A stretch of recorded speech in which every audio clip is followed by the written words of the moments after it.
Hello there, and welcome to the Cargo Bay presents Set Guides 1983 Top Star Wars Return of the Jedi Series 1 cards 1 through 132, stickers 1 through 33. I am Brady C, here with my co host as always. Adam B. How's it going, BC?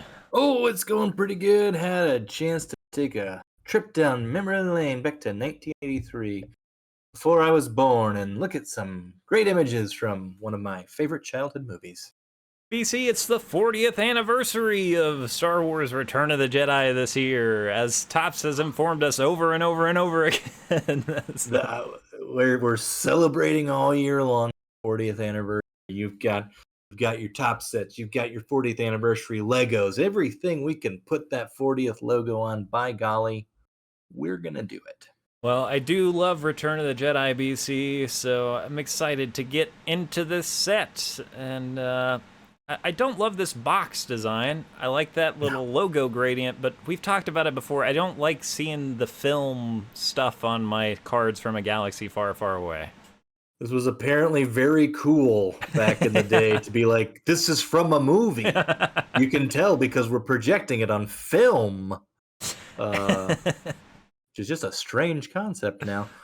Yeah, not a fan of the box art. I will say, I like that you get some variety from your packs. Yeah, pretty cool. We've got this illustrated, style here that is also used on the card backs. But yeah, cool to have some variation. Also, I love the color yellow, so I know you do. give me a yellow I know pack. how you do. Yep. Of course, you got your tin cards, you got your one sticker, and one stick of delicious bubble gum. Oh boy, don't eat it now. It's not good. I've chewed some. It's bad. It is very, very bad. Let's go take a look at what was inside those lovely looking packs. This was the base card design. I've included, of course, the title card, which I think is a cool feature that started coming about in Empire Strikes Back. So you got that title card. Did want to include this beautiful Boba Fett's Last Stand card. I think it's fantastic. Yeah, that's awesome. But just in terms of the borders, you're looking at that solid red border. You got a yellow, black pop on there. Got some dimension to it. I dig these. Yeah, I do too. I can understand someone not liking these at all, but to me, it feels very of the time in a cool way. And I like the font on these cards too. So, yeah, I've always liked these cards in this card design. Man, that new Death Star card is sure cool looking too. It's a good one. And we actually long ago when we were together in person, I think probably the last time we were together in person, Yeah. opened packs of these, which, in hand, I did appreciate more than just like seeing them as stagnant images on the internet. So yeah, I think the borders are cool. If you want to go to the next slide, we can look at what the backs of these bad boys look like too. Yeah, look at that, BC. We got a lot of different cool illustrations on the back. Like, Yeah. some Luke looks a little bit like a doll in a way that I don't love. Some of the humans look weird, but a lot of these Yeah. illustrations I really like, and they don't. There's not an illustration for everybody. Like Mon Mothma, for instance, or example, has Luke on the back of the card. There's a lot of Jabba the Hutt's on card backs, but there's a fair variety, and what we do get is pretty good. Yeah, just in terms of like starting to have variety, we're seeing it break up from kind of just one single thing. So it does give you a little bit more to look forward to, even on the backs of cards. I think in terms of design and eye appeal, that's a big thing. It seems small, but you know, imagine if you only got one pack of cards and Jedi Knight Luke on the front, but maybe you got him on the back of your card. That would have been pretty cool. Yeah, I love especially this Boba Fett, which is from Empire Strikes Back cards from Series 3 of Empire. That image, and the cards, describe what's happening on the front of the card. It kind of goes through the story linearly for this set, which is kind of cool. Always good when the set order kind of makes sense. Yeah, it's weird when it jumps around. This is timeline. Yeah, which I think most of these early sets do. Yeah. Some of them jump around a little bit, but for the most part, it is pretty much straight through. Okay, cool. But yeah, I like these card backs. More yellow and red, and I love the Return of the Jedi font. Again, I know it is not anything like the Indiana Jones font, but it feels of the same time in Hollywood where it's like, I don't know, just typesets look different than they do now. It's that wouldn't be bold enough for an action movie these days. It's from an era when we still projected movies on film, back in the day. Hey, you can tell that from the front of the box. You sure can. That's how you know. It lets you know. If you want to hit the old next slide, the set does begin with some sick character cards. I'm a big fan of the Darth Vader in particular, staring right down the barrel of the camera. Yeah, pretty awesome. I guess I don't know. I think Luke and Leia are both from the movie, like from the film, but I don't think. Yeah, I guess Darth Vader does turn and point to that, but that feels like that's not the exact framing or angle that it is in the movie. And the same with Han Solo. These are maybe not pulled from... The Han Solo feels like a glamour shot, if we're being honest. This is like Harrison Ford's headshot in a Han Solo costume that he would hand to like casting directors, be like, I was in Star Wars. I was Han Solo. You should cast me in this role. I was tired of being there. Oh, we've got some good Harrison Ford was tired of being there cards in this set, which we'll get to.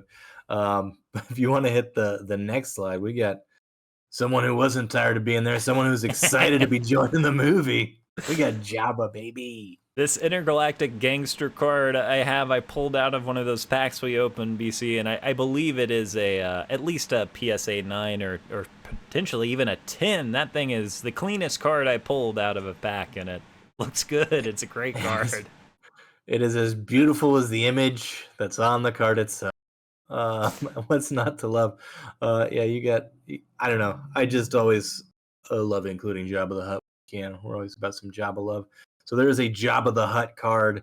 There's a Court of Evil card. There's some other ones. I do think the Intergalactic Gangster is probably my favorite one. Hard to beat. I mean, I like that Jabba the Hutt, you can see the shape of his mouth, better. But yeah.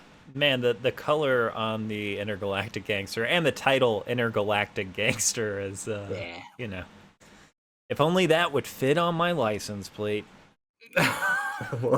One of these days you'll get that custom license. Squeezes in Intergalactic Gangster on it. Moving on to Let's Whale. Oh, let's do it. Now, I don't have that Droopy McCool. I think that they took that from my beach vacation photos. But I do think that's a great card. You get a good look at Droopy's shorts there, which I thoroughly appreciate. You got Cy Snoodles in the Rebo band, and of course, a Cy Snoodles character card here. Man, this is something so special, especially in the original version of this movie, of just how not great some of these characters look. And Droopy McCool looks like they pulled him out of a closet. Like that puppet had pre-aged. That foam was already starting to decay. Yeah, I love it. Just some true characters from Return of the Jedi that you get to see here. Now, if we want to talk about true characters, this is no laughing matter. This one, it's serious business, baby. We got Emperor Palpatine. You got these cards are great. The Skywalker Factor is probably my favorite of these. I do like the Emperor's Offer, but that you get that window. Yeah, you can't beat that. That's so nice. What a good Starfield they got back there. The fact that the card is high res enough to present the Starfield like that is impressive to me. A lot of times you'll get these cards and they won't be in perfect focus, but when they're sharp, I am always impressed that, hey, you know what? Card printing looked pretty good on this cardboard back in 1983. Yeah, there are some of these that really shine. Some that, print quality's kind of, it could be better, but there's some that do look just absolutely fantastic. In the middle, Master of Terror, great card name. Love that. Wow, young Ian McDiarmid Yeah. there in his makeup. What a career as Emperor Palpatine, and outside of Yes, Palpatine indeed. too. But I'm sure Ian McDiarmid knows his legacy is going to be being the Emperor. Yeah. That will be what people remember him for most. So I'm glad he knocked Yeah. it out of the park from the beginning. Job well done, Ian. If you want to talk about knocking out of the park, you can hit the next slide too. We got the Ewoks. And there's something from the Forest Moon. Yeah, we're big fans of the Ewoks cartoon. If anyone couldn't tell, mostly because the theme song absolutely slaps. Go check that out when you get a chance. But we do have our divisive. Would we say are the Ewoks divisive? Oh yeah. Yeah. I was talking to a friend of the show, Umbasa Mufasa, from Normies Like Us podcast. I'm Get out, mixing Normies. universes. Mike from Normies Like Us, Umbasa Mufasa from Twitch. Just recently, I was talking some trash about Star Wars, and one of the immediate gripes that Mike mentioned was like the Ewoks, and I was like, yeah, I know a lot of people hate the Ewoks. I'm fine with them. I think I saw the movie young enough, and also even when I went through my teenage period of not liking them, they're just in pop culture enough that I'm like, it's an Ewok, Yeah, no, I'm the same boat. I was young enough to care that there were little bears running around wreaking havoc on the Empire. I don't have that same sort of disdain. Plus, how can you not love the baby Ewok? Look at that card, just a little baby. It looks a little possessed to me, but He does. He's got something in his eye. Really good. You got R2D2 meets Wicket. That's the best of both worlds. You got the industrial meets nature. It's a nice image. And then the courageous Ewoks. There's Ewoks are all over this set. Just want to highlight a few of them that are in here because we're all about controversy on the cargo. That's right. With our Ewok love. Let us know how you feel. Is that Logray? I think. I believe that is Logray. Yeah. I've always, my least favorite thing about the Ewoks has been like, why aren't the stormtroopers like shooting them dead? Why are they acting like they're surprised right now? Last time I watched Return of the Jedi Despecialized Edition, I was like, there is a lot of Ewok death in the movie. Like there was a traumatizing amount for a child. I'll tell you, it's pretty upsetting. So yeah, I've softened on the Ewoks even more as of late. But I'll move on to Gallery of Cool. These are some cool cards. These are some cool cards. I'll say starting with the Raging Battle. I did pull this card out of my pack, not as a PSA 9 or 10. This thing was just hanging on to one of its borders by the thinnest of margins. I love the card. The Luke Skywalker Jedi Knight. If anyone's been around for any of our previous videos before, you've probably heard me or you just rant and rave about the general look of Jedi Knight Luke and that green lightsaber. So that card really has it all. Yeah, this is kind of the coolest card of Luke with his lightsaber out from this series, in my opinion. Killer card, Luke wielding that 20-foot long green lightsaber. Oh my gosh, so it's a big one. I love it. Super cool card, followed by this Salacious Crumb card, which I love. The shadow is what does it for me on the Salacious Crumb card. It is crazy shadow. Extra salacious with so salacious. Dark shadow. Cool to get a Mon Mothma card. Like Mon Mothma now more than ever, thanks to the continuation of her character in Andor. Yeah. But yep, just cool cards here. The Young Jedi and the Watched by Boba Fett are both very cool. Like bunch of characters in the shot moments. And a sweet Falcon card here too, of course, continuing the Falcons' undefeated run of being an amazing ship to see in cards. This is my least favorite thing about Return of the Jedi cards in general, and especially this series. We don't get a lot of space battle on these cards. I Yeah. don't know why that is, if they just didn't show up well, or what, for what reasons, but maybe that'll change as I learn more about the following set. Is it sets? Do we have one more set? Two. Okay. Yep. There are two There's more the red sets. border and the blue border are the two sets from Return of the Jedi. Okay, well, yeah, it does really bother me because the peak of this movie for me is space battle, taking down the Death Star. I'm not the peak, but the longest chunk of peak is the assault on the second Death Star, and we barely get any of it in these cards. It looks so good. It's on Return of the Jedi. It's incredible. For the 40th anniversary, my partner and I, we went and we saw it in theaters when they re-released it, and that final Death Star sequence, even the stuff they've added, whatever, but like all of the original stuff that's in there, you're like, this looks pretty good. It's nuts. It's nuts. It's wild. And again, I'll plug it again. The despecialized version of Star Wars, Army's despecialized. Check it out if you want to see the model shots not replaced, because there's no reason to change what was there. It's beautiful stuff. So yeah, at least we got the one card of the Falcon there. And then here's some fun card names you pulled, BC.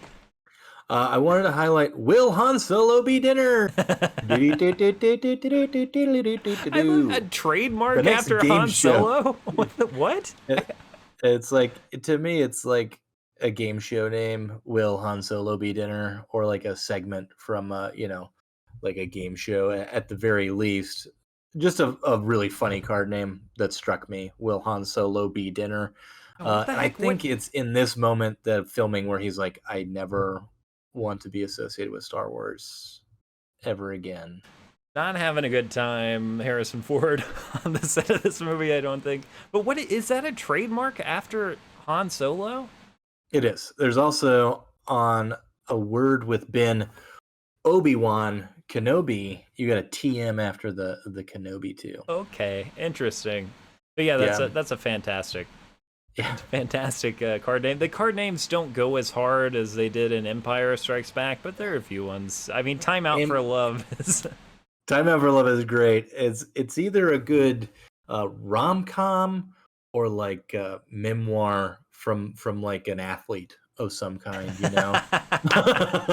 Yeah, that's it. It's a Hallmark movie about it's a rom-com Hallmark movie about an athlete who has to take a time out from their sporting life to focus on love. That's a great pitch. Yeah, they have to take a year off, retire, because they made a promise they would take care of their kids, or something where it's actually like literal. Where, never mind, we don't have to go down this rabbit hole. I'm fascinated by this, BC. I think we should do it just for. I know the audience is here to hear our pitches about Hallmark movies. So I'm going to pitch Time Out for Love as the jet-setting quarterback for the big franchise has had one of the worst years. We start with they're 1-16, okay? At the end of the season, his personal life isn't going well. The coach notices this and says, I can see that your personal life has been affecting your play. You haven't been yourself, Dan. You need to take a time out for love.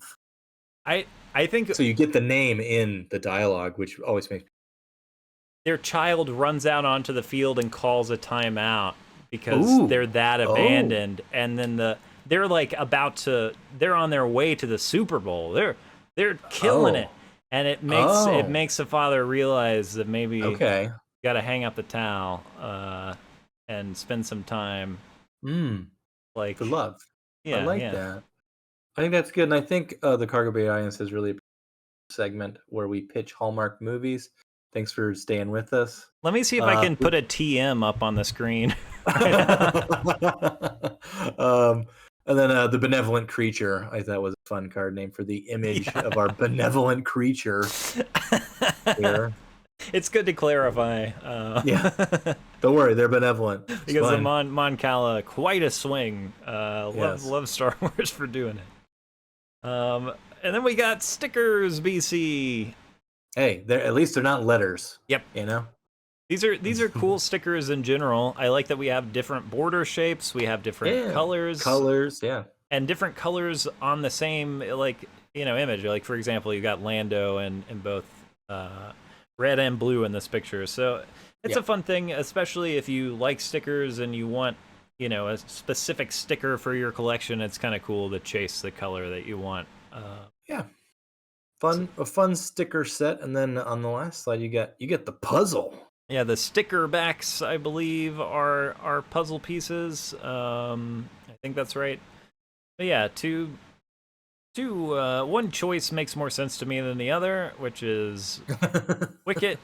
That's a nice clear image. It's kind of a messy image, but it is all of our heroes together, minus R2-D2 on the left. So there you go. I'm sure we missed stuff, as we always do, BC. Let us know what your favorite cards are that we missed. We always do. There's 132 of these in here. We could rant and rave for hours, but we're going to respect both your and our time and not do that. So if we did miss any cards, throw it down in the comments. Tell us what we missed. If you're patiently awaiting the release of Time Out for Love, the Hallmark movie written by the Cargo Bay, stay tuned. Yeah. Send us an email. We'll send you early drafts of the script as soon as we got them up. Speaking of respecting people's time, what about the sequel, Respecting Time, where our because you got to keep the time theme rolling, Before we get out of here, BC, how do you feel about this set? I like it. I mean, one of the things I like about it is it's cheap and accessible. There's a lot of this, right? As we go through the trilogy, it becomes less rare and less valuable, but it doesn't change the collectability of it for me. I like the borders. I like the majority of the images. I think it's a cool set. I really enjoyed when we did open these packs. I don't know, opening vintage stuff is always cool. This is accessible, as opposed to trying to open, a pack of 77 Series 1. Go look at the sticker shock of those versus opening a pack of 1983 Return of the Jedi. I dig it. I like this set a lot. Yeah, I hope we get to open some more of it someday in the future. Yeah. But yeah, I'm looking forward to Series 2. And then, BC, we are done with the original trilogy. There's been some good comments about our odds and ends video that we're going to do as to what to cover in that. So thanks for everybody who's been watching, liking, leaving comments. Greatly appreciated. Doing all the things. We do appreciate you. If you're still here and haven't liked and subscribed, well, by golly, we'd appreciate it if you did. If not, I hope you have a great rest of your day anyway. Yeah, good riddance. You have some stronger feelings. No, I'm glad you were here. I do appreciate everybody who spends any amount of time in the Cargo Bay. You're always welcome here. But until next time, I guess, bye forever.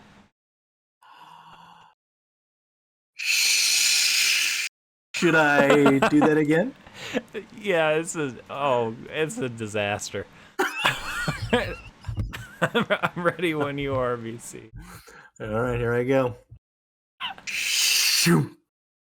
I'm gonna shoot myself in the face. Should I try? No, I'm done.